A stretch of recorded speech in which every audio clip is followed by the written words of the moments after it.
Kita memang tidak pernah langsung menengok Rasul solat, tapi kan kita punya guru. Guru kita punya guru, guru kita punya guru, itulah namanya sanad ilmu. Sanad ilmu itu apa artinya? Ya, berkelanjutan. Ada yang menjamin ilmu awak tu, ada yang menjamin ibadah awak. Makanya kalau orang-orang dulu tu ilmu tu mesti bersanad. Ada sanadnya, ada gurunya. Ya.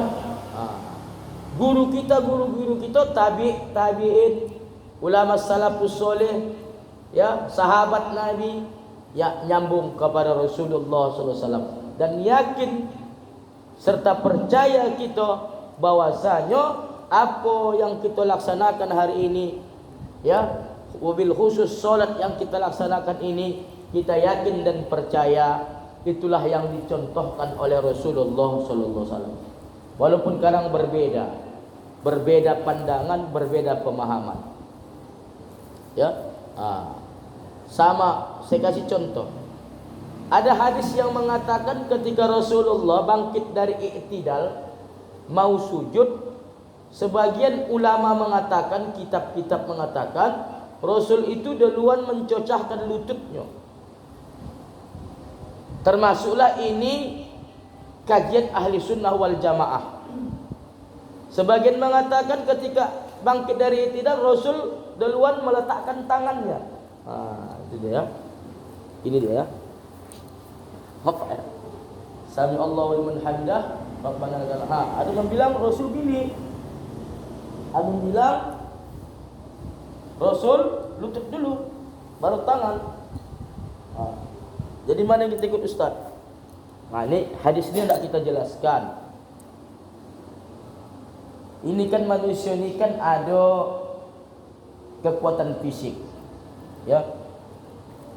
Hadis yang memakai Rasul lutut duluan itu yang ditengok oleh ulama-ulama sahabat ketika Rasul masih apa dikatakan lah, masih muda lagi, masih sehat, bukan masih sehat, salah gitu, masih kuat fisiknya, atau memang di situ Rasul memang dalam keadaan bugar. Ada pula hadis tu mungkin menengok ulama yang menengok tu atau sahabat yang menengok Rasul tu solat, Rasul dalam keadaan tak bugar atau dalam keadaan sepuh, mohon maaf, sepuh, ya. Makanya tangan duluan. Jadi sebagian pemahaman mengatakan mereka ikut tangan duluan samping ke tempat sujud. Ya terserah, silakan aja. Ya. Kalau saya lutut, kadang pun saya bilang juga, Bu, saya katakan. Kalau dalam keadaan tak fit, mau juga tak tolak lututnya duluan cocah, tangan duluan. Jadi dalam hal ini kita tak usah saling menyalahkan. Itu contoh kasus saya dulu. Ya. Nah, ibu-ibu yang dirahmati Allah Subhanahu wa taala, langsung kita lihat fotokopi kita, fotokopi terbatas ini. Rukun-rukun salat. Ini saya gali dalam kitab Sabilal Muhtadin. Dalam fotokopi ini Sabilal Muhtadin, dulu kami belajar samtat sahlah. Ada i'anatul talibin. Yang pertama, begini dulu. Rukun salat ni kalau menurut kita baca di perukunan ada 13. Ada juga yang mengatakan 17. Termasuk katanya rukuk dengan tomak ninah. Tambah lagi, tomak ninah itu termasuk. Terserahlah. Cuma yang kita ketahui bersama, yang sudah kita pelajari dari guru-guru kita, dari ustaz-ustaz kita, muallim-muallim kita, itu adalah 13. Yang pertama adalah berniat di dalam hati. Ajab ini bah. Matu. Tinggal pula. Berniat di dalam hati. Perlu saya katakan, niat itu adalah pekerjaan hati, bukan pekerjaan lisan. Makanya dalam hadis apa kata Rasulullah? Innamal a'malu binniyat. Hanya saja amal itu berdasarkan niat. Wa innamal likulli imri'in ma nawa. Wa innama, setiap segala sesuatu itu, baik itu ibadah, maka tergantung dengan niat. Maka dalam hal ini apa pahamnya? Berniat itu adalah pekerjaan hati, bukan pekerjaan lisan. Cuma guru-guru kita menyampaikan, kalau kita orang yang awam ni belum mampu kita ini, belum sampai makam kita kamari. Ini makam ulama-ulama terdahulu. Maka kalau ada kita tengok nanti ustaz, muallim, orang sepuh, orang tua, begitu dia langsung berangkat dari rumah, masuk pekarangan masjid, masuk masjid solat berjamaah, tak apalah kita dengar dia mengatakan usolli, langsung takbiratul ihram. Jangan kita salahkan. Waktu tak berniat, salah kita. Usolli itu bukan niat, Bu, adalah lapas niat. Apa fungsi lapas niat tu? Ulama mengatakan lapas niat tu membantu kita supaya hadir niat. Kita yang orang awam ni, level kita jauh dibanding oleh ulama-ulama yang mereka, apa nama istilahnya, hati mereka sudah bersih, tak ada lagi setan dalam hati orang. Kita ni kan tanpa setan saya. Itu makanya lapas niat, bukan niat, bukan apa namanya, niat, bukan lapas niat. Kalau ibu baca di situ, di dalam perukunan dimanapun lapas niat tak ada. Tak ada pernah dikatakan lapas niat, tapi adalah berniat di dalam hati. Nah, ibu-ibu yang dirahmati Allah Subhanahu wa taala, jadi niat itu pekerjaan hati. Macam-macam niat ada juga, ada namanya apa namanya istilahnya? Lupa saya, nantilah kita bahas. Niat-niat itu ada 3 macam. Ada catatan saya itu. Ada namanya lupa saya. Masih jauh lagi perbuatan ibadah. Azam, ada namanya azam. Ya, beda niat. Niat tu seketika itu. Kalau azam tu kepinginlah macam Rasul lah. Kalau hidup kita tuan muka, hendaknya kita bedakanlah puasa Asyura ni, membedakan dengan orang-orang kafir. Yaitu puasalah kita pada hari Tasu'a, hari yang ke-9. Itu azam Rasul. Rasul tak sempat melaksanakan, didengar sahabat yang menyaksikan, sahabat melaksanakannya dan diikuti oleh sahabat-sahabat lain. Itu nama azam. Ya, ada satu lagi lupa saya, nantilah ya. Nah, ibu-ibu yang dirahmati Allah Subhanahu wa taala, yang kedua takbiratul ihram. Jadi Bu, 3 ini sekalian. Ada yang membilang niat takbir berdiri, ada yang membilang berdiri niat takbir, ada juga yang membilang berdiri takbir niat. Terserahlah itu. Yang penting ini satu pekerjaan. Yang penting ini satu pekerjaan. Berniat takbir berdiri. Ada yang membilang ustaz berdirilah dulu ustaz baru berniat, terserah. Ya.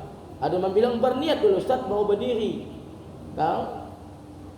Ada juga membilang berdiri baru berniat. Ini satu pekerjaan sekaligus dalam solat. Ya. Kemudian berniat di dalam hati. Usolli faradul asri 4 rakaatin mustaqbilal kiblati ada'an lillahi ta'ala. Ini lapas niat Bu. Kita yang apapun ini perlu, tapi jangan kuat-kuat, jangan sampai mengganggu kawan di samping. Karena saya katakan tadi, niat ini sifatnya membantu menghadirkan macam mana ketika nanti kita hendak memulai solat, ya, hadirlah niat, hadirlah keinginan awak dalam hati. Itu yang disebut dengan muqaranah ta'arud ta'yin. Walaupun kita katakan usolli faradul asri, ini lapas ya Bu, 4 rakaatin mustaqbilal kiblati ada'an ma'muman lillahi ta'ala. Ini lapas niat. Begitu kita mengangkat takbir, Allah harus hadir. Yang disebut oleh ulama yaitu qasad ta'arud ta'yin. Apa itu qasad, Ustaz? Menyengaja solat. Pinomat yang hadir tu sengaja aku solat asar 4 rakaat menghadap kiblat kerana Allah Ta'ala. Tak pun ikut berjamaah tak apa. Pinomat itu yang hadir, qasad ta'arud ta'yin. Bar Allah sengaja dalam hati harus terlintas lah. Makanya dikatakan oleh ulama juga, niat itu adalah lintasan dalam hati, bukan lintasan ataupun sebutan dalam lisan. Ya, begitu kita baca lapas niat, kalau mangsa kita yang awam, aduh kau tak apalah, Ustaz macam mana? Kalau saya masih bu, karena saya ni orang awam, belum bisa, hati awak ni masih bahasa setan. Tapi kalau ulama tak ada lagi setan dalam hatinya, bagi dia berdiri Allahu Akbar, tak apalah dibacanya usolli fardul asri. Cuba ibu tes, kalau ibu mampu bagi itu dah hebat dah. Udah level apa lah ibu? Level ulama. Bapak masih baca lapas lagi? Masih baca lapas lagi kita. Usolli fardul asri. Saya masih begitu, masih. Kerana saya pusat hati anda masih setan, belum bangun masih diganggu-ganggu setan lagi awak. Ya. Tapi kalau ulama-ulama tu bu, maka jangan sepele kita dengan habaib, dengan ulama. Jangankan kawan tu solat yang model begitu. Di segala sudut orang tu bisa solat. Ini ada kisah saya bacakan. Ya, kebetulan mata saya rabun, tak lalu saya sakit lah, puras. Kalau lagi kita agak-agak menceritakan, nanti lagi kita balas lagi. Lalu sakit mata, bahaya. Tak baca. Ya, ada namanya Habib Lukti. Habib Lukti ni di Jakarta tinggal. Dia punya apa namanya, kanjus solawat lah, keturunan Rasulullah. Ya, beliau punya anak murid lah, punya pengajian lah. Adalah muridnya ni kurang ajar sama dia, kurang adab lagi. Jadi begitu udah masuk waktu gitu, macam gila udah masuk. Ya Habib, ya Said, waktu dah masuk ini, kita berhentikanlah dulu. Begitulah dia. Tapi dia seolah-olah macam dia lah yang hebatnya gitu. Nak diberhentikan dengan pengajian. Mohon maaf ibu. Ya. Ya nantilah kita lanjutkan. Macam saya sampaikan tu lah, kalau kita mengaji di rumah. Ini buang tu bukan mengaji di masjid, tapi mengaji di kanjus solawat. Beda kita mengaji di masjid, nak menghargai masyarakat. Iya, nanti kita selesaikan dulu ya, masih ada waktu. Mungkin kawan ni gondok begitu. Gondok, tak ada bona Habib ni dah. Waktu saya sudah masuk, tak berhentikan dengan pengajian. Begitulah, soal adab namanya. Macam mana, dia pun pergi ke kamar mandi. Ini kan gedung kanjus solawat atau tempat padepokan Habib ni kan luas. Begitu dia nak masuk area kamar mandi, ditengoknya lah ada satu bilik. Ditengoknya Habib tu sedang solat. Ditengoknya Habib tu sedang solat. Sementara dia tahu Habib tu sedang mengajar. Penasaran dia tengok balik. Tengok ibu satu solat. Macam itu. Mengajar lagi itu. Ini solat. Mak dia pun menggeletar dia, menggeletar dia. Dia pun pergi kamar mandi. Kemudian ditanyalah kawan. Ya itulah makam ulama. Maka kita jangan sul adab sama ulama. Ya. Kalau macam kami ni masih ubah lagi bu. Apalagi dia sayyid. Jangan kita bilang dia mengajar ilmu, diajarkannya wa ilmu begini. Anda awak gurui dia tentang solat. Ya. Anda awak gurui dia tentang solat, ditaksikan sendiri. Itulah ke apa namanya, makamnya seorang sayyid. Ya, seorang ulama yang beliau bisa menghadirkan tubuhnya, bukan beliau sih. Ini biiznillah juga nih Bu, izin Allah. Ya, karena dia tingkat tasawufnya sudah tinggi. Tingkat mahabbahnya kepada Allah sudah tinggi. Apa lagi? tingkat ihsannya kepada Allah tinggi, maka wajar dikasih Allah dia kelebihan untuk menunjukkan sama murid-muridnya, untuk menunjukkan kepada santri-santri. Tapi tidak boleh dilantamkan. Saya itu sendiri, Bu, dia tak menyadari itu, tak menyadari. Itu kelebihan dikasih Allah. Ya? Sudah masuk Pak ya? Masuk. Belum ada. Ada kecepatan ya. Iya, gawat ini mati, Bu. Jadi niat solat hendaklah dilaksanakan pada ketika bertakbiratul ihram. Tidak sah niat kalau lebih dulu dari takbiratul ihram, dan tidak sah niat kalau lebih dulu takbir baru niat. Dengan kata lain, niat dengan takbiratul ihram harus serentak, dan inilah yang disebut dengan muqaranah. Jadi harus serentak, Bu. Jadi jangan Allahu Akbar bahu niat, salah. Atau Allah sudah keluar niat sebelum Allah sudah keluar niat, sudah terlintas niat. Tapi ketika Allah mulailah hari niat, Allah sengaja aku solat asar 4 rakaat menghadap kiblat kerana Allah Ta'ala, bar. Kalau kurang waktu di bar 1 tertinggal, itulah tadi saya mengatakan bukan tak sah, kuranglah sempurna. Misalnya gini, Allah sengaja aku niat solat asar 4 rakaat, di sini baru Allah Ta'ala, bar. Jadi kalau bisa selesai dia, makanya sikat-sikat saja dia.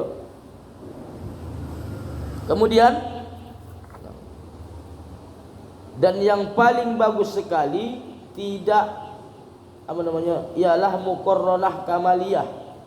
Muqaranah yang sempurna maksudnya melintaskan dalam hati kesengajaan solat itu beserta dengan hukum solat, demikian juga waktunya. Kalau bisa lengkap. Sengaja aku solat asar 4 rakaat kerana Allah Ta'ala. Jadi yang paling penting nama solat jumlah rakaat kerana Allah. Tak pun ikut makmum, tak pun sebagai imam, tak pun menghadap kiblat, sah. Asalkan kita pula menghadap kiblat. Yang inti tu, Bu, sahaja aku solat apa? Solat asar. Ya. Berapa rakaat? 4 rakaat kerana Allah Ta'ala. Kalau lebih paten lagi pula menghadap kiblat, dapat awak sebelum bar paten. Allah sengaja aku solat asar 4 rakaat menghadap kiblat kerana Allah Ta'ala, bar. Paten. Ya. Walaupun nak singkat, sengaja aku solat asar 4 rakaat kerana Allah Ta'ala, bar. Asalkan jangan sudah bar masih ada niat, gawat. Nampak? Udah Pak, ajan itu Pak. Ajan. Mata pun dah gawat.